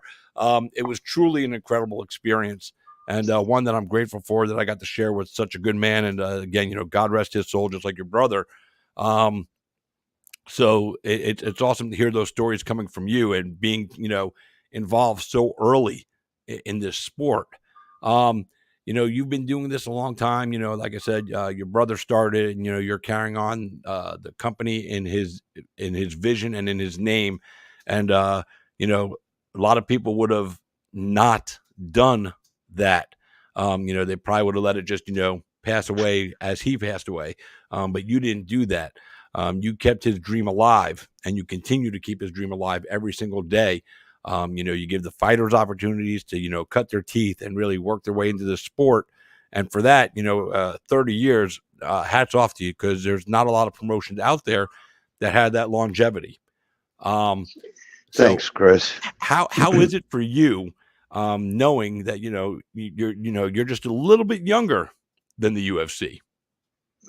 Yeah, thanks. That's a great segue to what I was hoping to kind of talk about next, which is I can't do it alone, man. I don't know. Sometimes I wonder how in the heck am I doing this stuff, and weird things happen. Like, I don't want to get woo woo, but like incredible stuff has come our way. And I have to think that it's perhaps some people above helping. I don't know, right? I don't know if I'm a religious guy. Topic for another story, right? But I will tell you, excuse me, I have a lot of help. Got a great team and a lot of people at we're in the fight capital of the world, right? So we have like some amazing gyms, coaches, managers, everybody out here. And as you know, the UFC headquarters is out here, and I'm so lucky to have some great friends over there. They support Tough Enough. I think, very, very much. Grateful to be able to go over, and have even just a meeting with them where I can like ask their advice about stuff, on how to improve, right? But they do a lot to support, I could go on and on about, our relationship with the UFC. It's been a long one, as you said, right? Like I was just kind of like feel like the little brother or something like that because, we started in June of '94. Okay, so we just celebrated our 30-year anniversary, like you said, right? Thanks. And being right behind them, I guess I could summarize it by saying, I try my best to do like sort of what you call it, like emulate, the UFC, and like they're the gold standard, right? Absolutely. So like they've also spent a lot of money and figured out what works and what doesn't, right? So we try to make our stuff look as like close to theirs as, humanly possible with limited budgets. And, it's, what was your question? How does it feel being just a year behind them? It feels old. Can you see this gray hair, dude? Can you see mine, bro? I mean, fuck. Right. So, what's up. Absolutely. It's crazy when I think about it, again, and celebrating 30 years in any business is an accomplishment. Celebrating 30 years as a mixed martial arts promotion really is just a step above for me because of all the trials and tribulations that, promotions had to go through, and the UFC, opened the door for, if it wasn't for the UFC, all of us probably wouldn't be doing what we're doing involved in combat sports. They opened the doors for so many people to find their space in the world, to create something special. And you guys really, you jumped on the train early, and you've created something awesome out there. Tough Enough. So let's talk about the fighters at Tough Enough. How many, if you can recall, have started in your cage and gone on to the UFC? So it's over 60. Wow.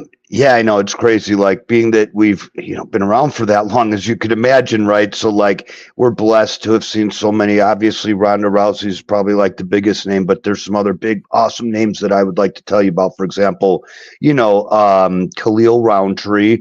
Love that kid, right? So much, such a great, talented kid. Came up through Tough Enough, fought all his AMI fights, I think, with us. Same with Josh Quinlan. That kid, remember he had the, he is so respectful. He could have finished the knockout and he was very respectful and didn't anyway. That's just a couple. There's another, oh my God, Vanessa Demopoulos, Vanessa Crystal Demopoulos. I mean, I could go on and on and on, right? But I would like to tell you, please, thanks for asking about not only one, there's a kid fighting on our next card, Juan Camilo Ronderos. Okay. He fought for us as an amateur. Then he went to, what did he fought for, I think he fought UFC or Contender or something. Now he's coming, back to fight for us in hopes of getting back to the UFC. Love that kid. But I got to tell you about a couple other names, right? Drop them, brother. Drop them. All right. You ever heard of Bruce Buffer? Yeah, I know Bruce Buffer. I'm just kidding. He was obviously doing other stuff before us, but I can't say that he started with us before he made it big because he was already doing the UFC at the time. But believe it or not, brother, he announced for us a couple events back in I I want to say maybe like '06. Yeah, it was '06. Oh my God. So Bruce Buffer, love him so much. Great guy, such a nice friend, and but I want to hammer home a point here, please, which is, Tough Enough brings up a lot of people, not just the fighters. Again, Bruce might not be the best example because Bruce is the best and does whatever he needs without my help, right? Right on. But But we you got like also, Justin Bernard. thank you. My best friends, and love him so much and so proud of him for coming up. Started with Tough Enough. Now he's doing, he's doing the Contender Slap Road to, the Fight Pass Invitationals. I'm so happy to see anyone that comes through Tough Enough. But also, let's just take a moment, please, to acknowledge, if you call the commission in Nevada, hey, I want to be a referee, I want to be a judge, or a timekeeper, how do I start out, right? Well, you got to start somewhere. You're not going to get thrown into the UFC, right? Correct. So they all started Tough Enough. And I'm so happy to tell you, I'm very proud also of two standout referees, Mark Smith and Chris Tione. Right on. They started their amateur MMA careers with Tough Enough. Now you see them on all the big pay-per-views, for the UFC. So, yeah, I mean, the list goes on and on. A ringside physician. You'd think hoity-toity doctor makes $1 billion a year, whatever the heck these guys make. These doctors are very rich, but they got to start somewhere too. Right and so thanks. And so thanks for letting me tell you about that. Forgive me, Chris, I don't remember how much time we got, but I was thinking in about 11 minutes, I got to go pick up my goddaughter to go to Chuck E. Cheese. Okay. That's cool. Is that good? Yeah, whatever time you need. If you wanted to stay on for an hour, 2 hours, I would sit here and talk with you all night long. You're my final guest of the day. So, the final guest of the day always gets as much time or as little time as they need. Okay. And by the way, speaking of Justin Bernard, because he gets busy for you, if he ever gets busy and there's a scheduling conflict, I expect a phone call or a message. Fly me out to Vegas. I'd be honored to step in your cage and announce for you, just once, just because there's so much history there. So if it ever pops up, keep me in mind, because I'd be honored to follow in the footsteps of Buffer and Justin Bernard. Justin Bernard's an awesome dude. I love him. Follow him on social media. So happy for his success, and it's good that, guys, besides the fighters get elevated, but they started at Tough Enough and they've built their way up into this combat sports world, which is a crazy world to be in. You're a promoter now. In your opinion, what is the hardest thing about being the promoter of a show? Oh boy, that's a good question. I think if I'm honest, I think other promoters will agree with me. Maybe not. I don't know. Ticket sales. It's like we're in a different market here in Vegas. Okay. I don't know. I admire other promoters that, like, for example, Rob at CFFC, Ed at LFA. I mean, the guys that are not in Vegas seem to pack houses. Okay. We struggle in Vegas with ticket sales. I don't know. I mean, let me think here. There's so much going on in Vegas. You're competing against 500 things on the night of your event. So I understand that. Exactly. I mean, that's a very good question. Thanks. I mean, I think maybe specific to me, it might not be a universal thing, outside of Vegas, but yeah, as you said, we struggle in Vegas to make noise amongst all these mega $1 million, whatever productions that we're competing against. Look, I'm not going after the tourists. Okay. I stopped trying to get tourists many years ago to come to my shows. So I do mostly 80% of our crowd, I think, is local friend or family of the fighter. Maybe not, maybe more like 60%. Our email databases and our social media has been doing much better lately. So I'm happy to tell you, we've built a little fan base, and I love seeing these people that I see them at our events often. They come up and tell me like they didn't think they'd even like MMA, but their, cousin or got their grandson Jimmy was fighting. They fell in love with it. Now they're hooked on the sport and they come. And so anyway, thanks for asking. Let me tell you some other stuff. Please forgive me, for Sure. trying to jump in here and tell you my thing. But before we go, I gotta please mention our next event is July 26th. So, kind of goes into your last question. What's the hardest thing, or like what stresses you out? Well, everything. I don't know. I got this spreadsheet. Okay. I've been doing it long enough that literally I, could probably do an event in a week. The more time, the better. Okay. So, I guess the honest answer to your question for me, ticket sales and then maybe time. Because in the event world, you'll notice, especially in Vegas, well, everybody I know in the event world's like, you don't talk to them until like the week of your event. Then like the day before event, oh my God, the emails are going crazy. So it's like, to try to plan a little bit more in advance. And I think that if I, like I said, put my hat on from a different promoter's perspective, we would all probably struggle with learning how to friggin' sell tickets and sponsors, which, by the way, if any sponsors listening would like to please throw a ton of money at me and Chris, I'll, be glad to take some Bitcoin and I'll give half of it to Chris and you could sponsor both of us. Right If on, you're brother. a billionaire listening, shoot, drizzle or sprinkle or like make it rain, whatever you want to call it. Yeah, I think in my eyes, doing this as long as I have and being involved in the combat sports space, I think one of the toughest things for a promoter is keeping a fight card together, especially doing amateur shows because, fighters, I've seen all the reasons, heard all the reasons. And every event I hear a new reason, created out of nowhere of why a fighter has to pull out. And Right. just trying to keep the integrity of a card. I think that has to be the toughest job for a promoter, and your matchmakers and everything else. It's crazy.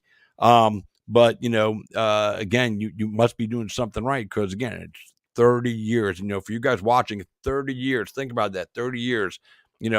That's a long time to be putting on fights and continue to do it, especially for Jeff out here in Vegas, where he is competing against everything else in the world out there. On a daily basis. So, I think that makes your accomplishment even that much more impressive for your company. And, I've seen some of your events, on streaming and, they look good. Your commentary team sounds good. Your announcer, Justin, he's good. You get good fighters to come out there. And again, it's location. You couldn't have picked a better town to be in, again, having the UFC looking over your shoulder.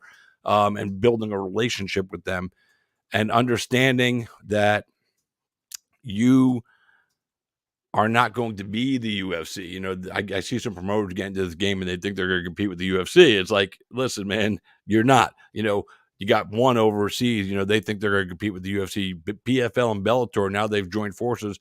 They think they're going to compete with the UFC and nothing comes close to the UFC. It just doesn't. It's not going to. It's like comparing the Zune, which was a music player, to the iPod, which, iPod came out and Zune thought they were going to steal the market. Zune had this much share and iPod had all of this and there was nothing going to come close to it. So you found your niche in the market space and you've run with it for 30 years. I think that's incredible.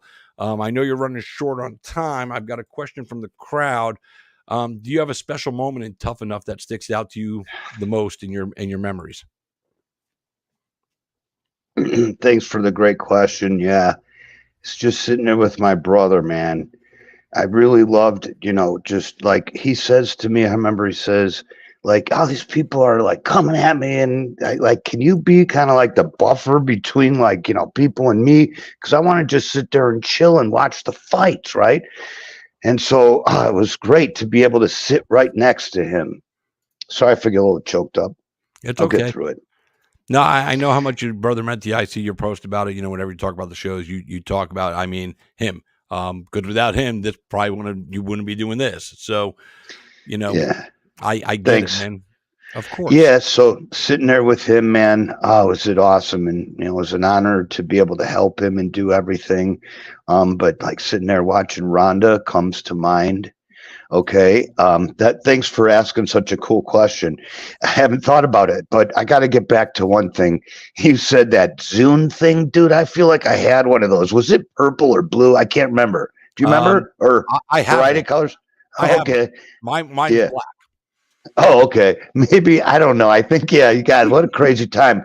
There was like Napster at that time and all that stuff was going on. You remember all that? Yeah. Yeah. So, that's a good question, man. Thanks. Oh, another one that, comes to mind.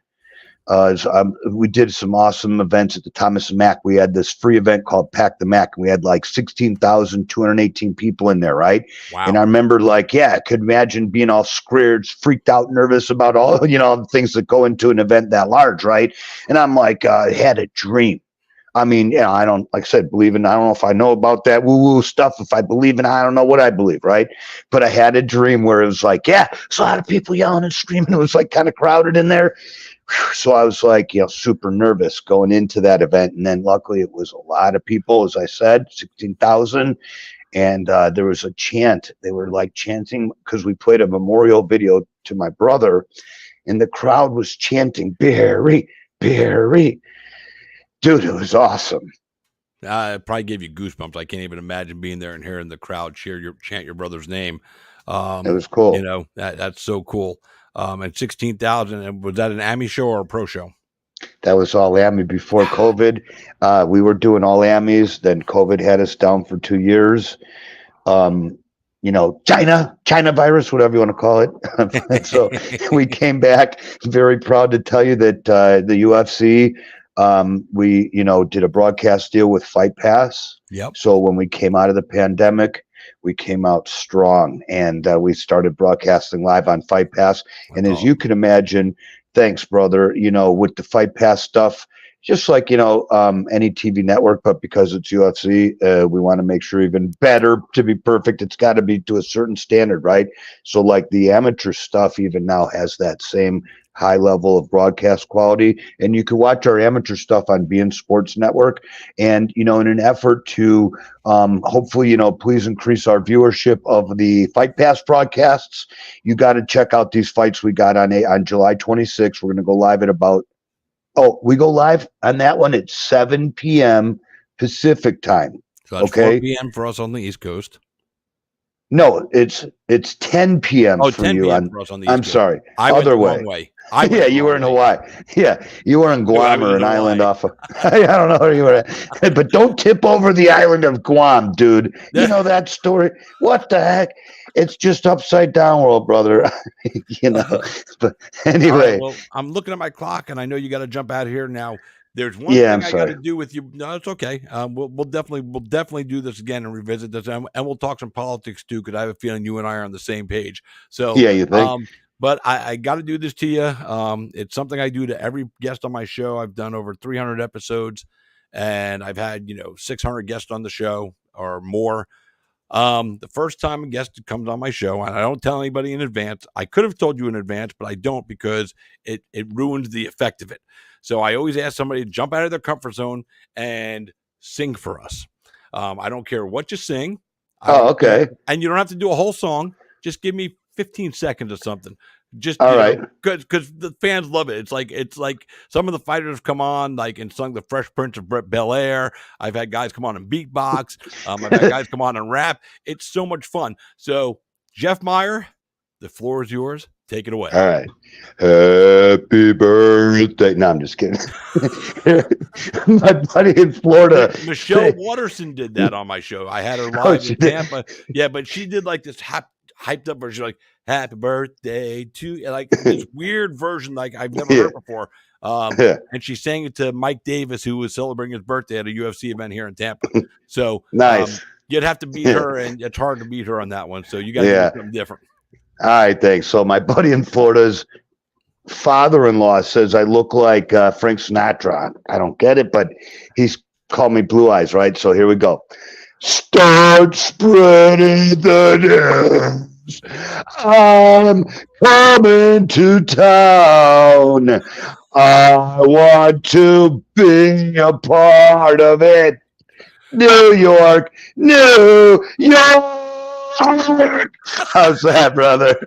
That was fucking epic and outstanding. Sorry for my hoarse voice. If I, right, man. Start spreading the news. I don't know if I sound like him. You don't.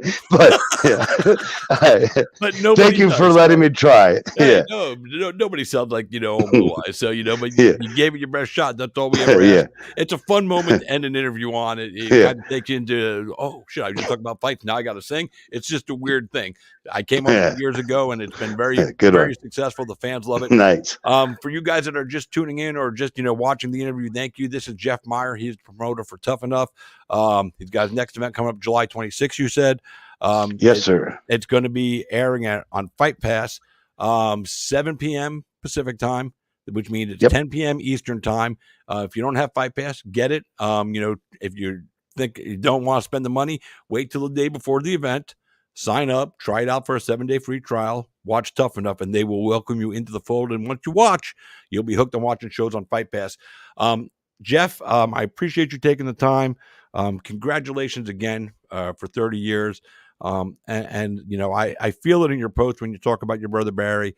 I know how much he meant to you. I know how much you love him. I know how much you miss him every single day. I'm proud of you for carrying on his dream and carrying on his vision and creating opportunities for fighters that might not be there if you guys weren't there. And not just for the fighters, for, the ancillary employees, and ring announcers and commentators and everything. And like I said, if you ever need me, give me a buzz, put me on a plane. I'll come out there, hang out. We'll fucking go party a little bit. And I can ring announce for you. I could do post-fight interviews. My play-by-play is a little weird, but, I get through it. I've done it. If I got to do it, I got to do it. But anyway, you have a great night. Go pick up your niece, and thank you, and God bless you, brother. Thank you so much for having me on. It's been an honor. I sure hope to see you soon, and love to see you at Tough Enough. Let's please keep in touch. Have a wonderful evening. And again, thanks for having me, brother. Absolutely. Anytime. You're always welcome. We'll see you soon. Boys and girls, that was Jeff Meyer, the promoter from Tough Enough. And he's saying Frank Sinatra, New York, New York. Fucking A. That's the first time that's ever happened on the show. I fucking love it. I would like to thank my guests, Jessica Borga, Britton Hart, and Jeff Meyer, for making the show what it could be, because otherwise it's just me sitting there talking for a little while and without them. And I could do it, but it's more fun when I got other people to talk to. Next week on the show, we have Nate Manis coming on. And I'm working on some other guests right now. It might only be Nate. Sometimes I only do one guest. We'll just see if I can get these other people to jump in, working schedules and all that stuff. I appreciate the support and the love I get from you guys all the time. And I appreciate you letting me be a part of your lives for just a little while. It means the world to me right here in my heart. Don't forget this weekend, it's Nate Diaz, Jorge Masvidal, boxing, Anaheim, California. If you're not going to be there, check them out, fanmeo.com and on UFC Fight Pass. It's pay-per-view, so you got to buy it. It's going to be a great show. There's some great fighters on there. Devin Cushing and Manny Correa are my pick to steal the show. They are earlier on the card, but these guys are good. They're Devin's 13-0 and Manny's 13-1. They're facing off against each other. Don't forget tomorrow at 1 p.m. Actually, I don't know if tomorrow 1 p.m. is going down. Dave, if you're watching, let me know or post in the comments, because David will be in Anaheim covering the Diaz and Masvidal fight. But normally 1 p.m. on Tuesdays, it's Dave Van Arkin show or the Fight Banana show. Maddie Levine and Elle Dawson always join him. So do that. Wednesday, it's Betting Bananas. We also have other shows on Fight Bananas. Let me just look at something real quick right here. Besides my show, we have the Fight Banana show. We have Betting Bananas. We have Mike Cuddles with Jillian Robertson. Great win, by the way, for her over the weekend. Dominant. I had it 30-24 for that girl. The judges gave her 30-27, 30-27, 30-26. They didn't give her enough credit for how dominant she was, on top of this girl, Michelle Watterson, who retired after the fight. And God bless Michelle Watterson. Incredible girl, an atom weight, fighting at strawweight for her whole career in the UFC. You have Boxing Bananas. You have Coffee with Maddie and Elle. So that's 1, 2, 3, 4, 5, 6, 7 shows Fight Bananas brings to you over the course of a week. And we appreciate all the support. Make sure you subscribe to our YouTube page. Make sure you subscribe to our Facebook page, our Instagram. Follow us all on our socials. Fight Bananas is taking over the combat sports media space, and we want you to come along for the ride. God bless you all, and we will see you next time. Peace out, everybody. Good night.